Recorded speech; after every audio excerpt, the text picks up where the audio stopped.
the dust is yet to settle on the just concluded Niger Delta Sports Festival, the controversy about unpaid wages of athletes still lingers. Our Sports correspondent Aaron Akeredjola, who was present at the Games, filed in this report.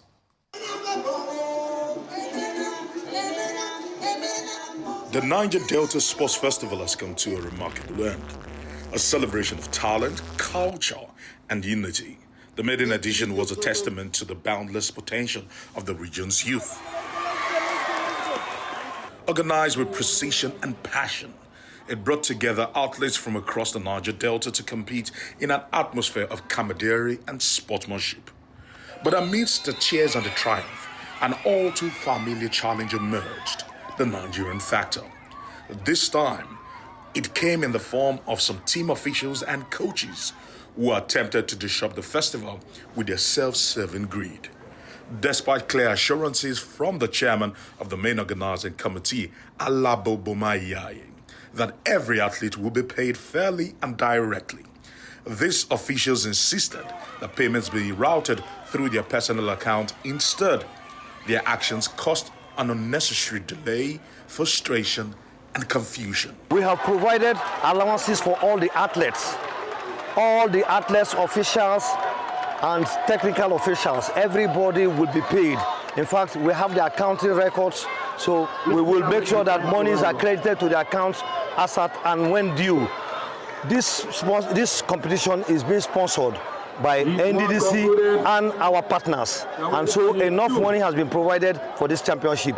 Nobody will be shortchanged. I'm assuring those who are participating and those who are officiating that they will all be paid their allowances. According to some athletes, this is what they had to say. We were told that we will be taken care of, but some of us got as little as 7,000 naira for camping, while others received 30,000 naira as promised. It didn't seem fair, and it was heartbreaking after all the efforts we put in. Another athlete said, "It felt like we were being punished for being athletes. We are here to compete, not to beg for what was rightfully ours." Honorable Bomayaye and the festival organizers stood firm against the attempted sabotage. They had worked tirelessly to ensure every athlete received their dues, restoring trust and maintaining the festival's integrity. We operate a remittance system, and we insisted that we must pay money directly to all the athletes. We're not going to send money to any coach. We're not going to send money to anybody. And you know, the remittance system, there were almost 4,000 people are paying. So while some had started receiving their alerts, some hadn't. And there was need for us to go and address them.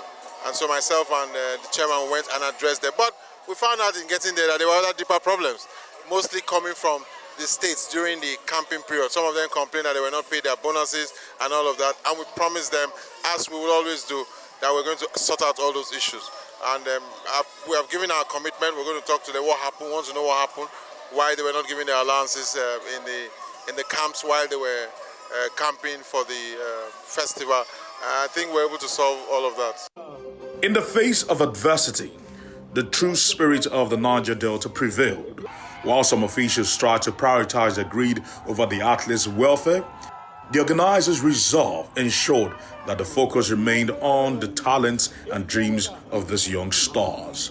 People now know that we can do things differently. You can't send athletes to camp and you give them 5,000, 7,000 after 11 days. Doesn't make sense. Beyond that, don't take their money.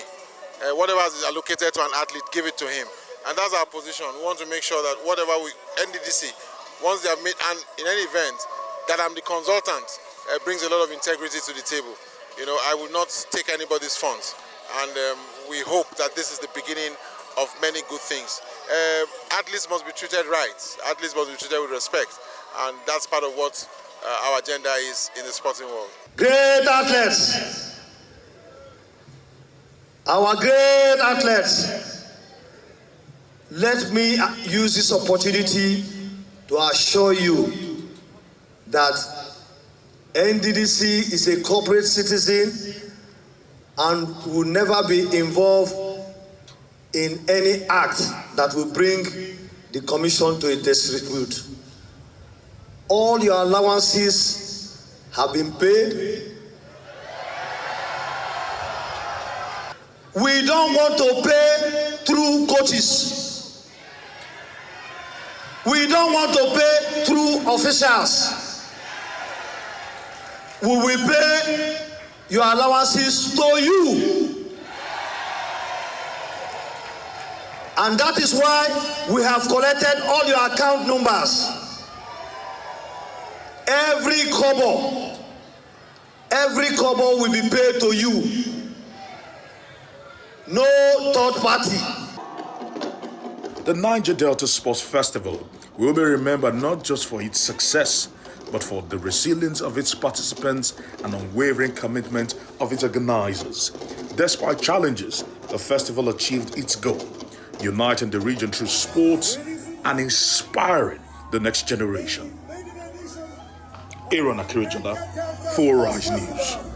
Has been won by Bayelsa State!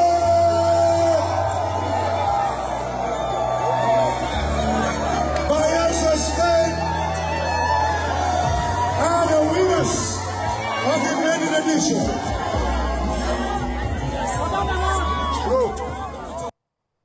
What an ordeal. Well, for more updates on sports activities, Aaron Akirijola is back from Uyo, live in person, in the flesh. Welcome back. Yeah, thank you very Good morning, much. Aaron. Yeah, very, very good morning. Aaron. Yeah, I know we spoke about this, Rufai. See, again, I've been vindicated. I will do my victory dance. See, Nigeria has now become a country that is almost congenitally corrupt. This had not even happened before I asked you that day. Yeah, you did. That I hope they will not eat the money of these athletes. Like my spirits told me, I became justified when the athletes started complaining that the money didn't trickle down. Aaron, I don't want to know. Yeah, you can do PR for them. No, I'm not doing any Wait, PR let me for them. finish. Okay. You can do PR for them that the management of NDSF paid the money and all of that. That is the coaches that are the missing link. As long as the money did not get to the last mile athlete, it taints the integrity of this tournament and it makes it another corrupt funnel pipe. We all supported it. I personally, let me speak for myself. I supported this tournament because I wanted to be something to get new stars. I was happy about it. But as long as you've had a money issue that people were not paid, it has tainted the integrity of NDDC. It has made it a very corrupt tournament. It has made the coaches also very corrupt. I thank you for your PR for the other side that you've done for them by saying, oh, they actually didn't pay the money and all of that. The third thing I would like to ask is, when will EFCC enter this matter? For those that delayed payments, the EFCC. No, so that As far as I'm concerned, see, was corruption established? No, so in one statement. Did they pay them as a EFCC? This country can't live with corrupt, useless people. So according to my own finding, because we actually went into it, the issues stem from the fact that the coaches insisted that these athletes do not have account numbers and they are not grown enough to have account numbers. And these are athletes from 16 to 25. And they said that what you should do is pay the monies into our account. And the NDDC said, no, we cannot do that. Every athlete should have an account based on the remittance system that works in Nigeria with the OTSA, that everybody must be identified. And ultimately, they had to impress on them that a day before the tournament ended, that at least you can open money points.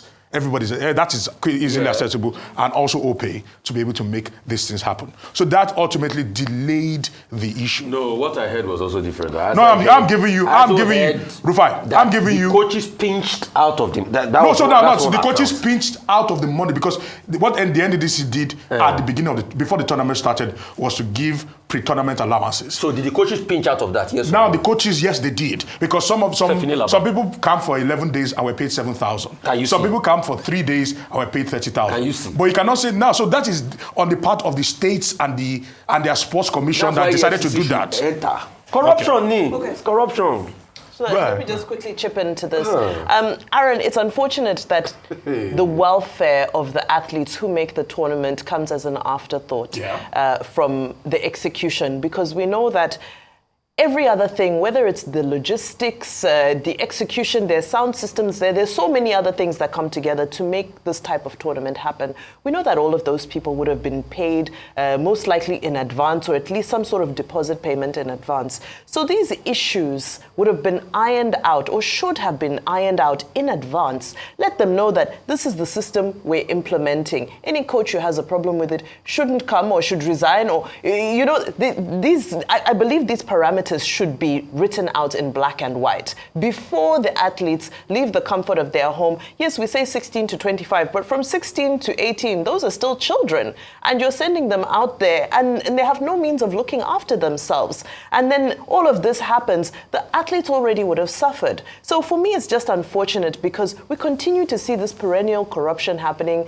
especially where sports is concerned. And then we cry foul when we don't do well for the World Cup or for the Olympics and so forth. But it's showing that it's systemic. We need to have a higher regard for our sporting institutions, for our athletes, and all that they go through to be able to put up a good performance on competition day. Okay, Aaron, don't be defensive. I brought up this issue yesterday. Yes, you did. I said at the CCC camp, that many of the athletes from Oyo, Ondo, Akwa Ibom, Cross River, they were complaining that they didn't get their allowances. And this has been a perennial problem with Nigeria. It's not just about sports. It's not just to put down what the NDDC has done with the Niger Delta Sports Festival. I think it was a very successful event. I think it was a very good initiative.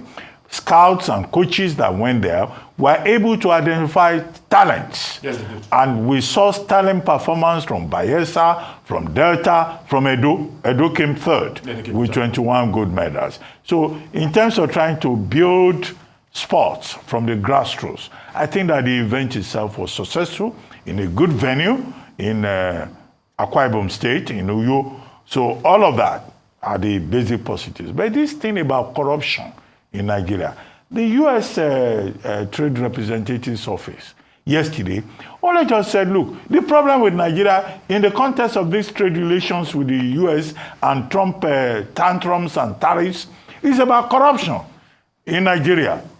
Only this morning, we started this program with corruption. Rufa Hosseini, who had his birthday on Tuesday, he sent drinks to this office. He repeated it again yesterday. I told him I didn't get any drink. Half of the people in this office, I said they got no drink. Now he's asking for receipt. He's asking for all the people who collected money from him. So the problem with this country is leadership, yes. But the followers are part of the problem. You people will steal drinks. You will steal money. You will steal allowances for sportsmen, for athletes. This is a general problem. So don't bother to defend how they have managed the situation. Some people in the gallery are also complaining that they didn't get drinks. Like, and Hussein is saying he sent money. I said, buddy. However, let us focus on... We'll do proper one tomorrow, Doctor. Let's focus on the positive side. Yeah. The fact that Nigerians may be problematic with money and whatever, and integrity, but it was a great event. It was fantastic. The talents that were discovered, they should be further encouraged. The scouts and coaches should give them opportunities, because this is a country, as we have seen from that Niger Delta Sports Festival, that has talents everywhere, whether in swimming or judoka or boxing or anything. And Nigeria can lead the world, even at the level of the Olympics, consistently, if we have a lot of support at the grassroots level, and we identify these special, forgotten elements in the Nigerian sports sector. They are also in other areas, but at least we're talking about sports. Yeah, right now. All right. Aaron, thank you so much. I hope you enjoyed Uyo. Second time in just a month. Lucky you. Very lucky guy. All right. Please tell us tomorrow about those other things you enjoyed beyond the Dikainko.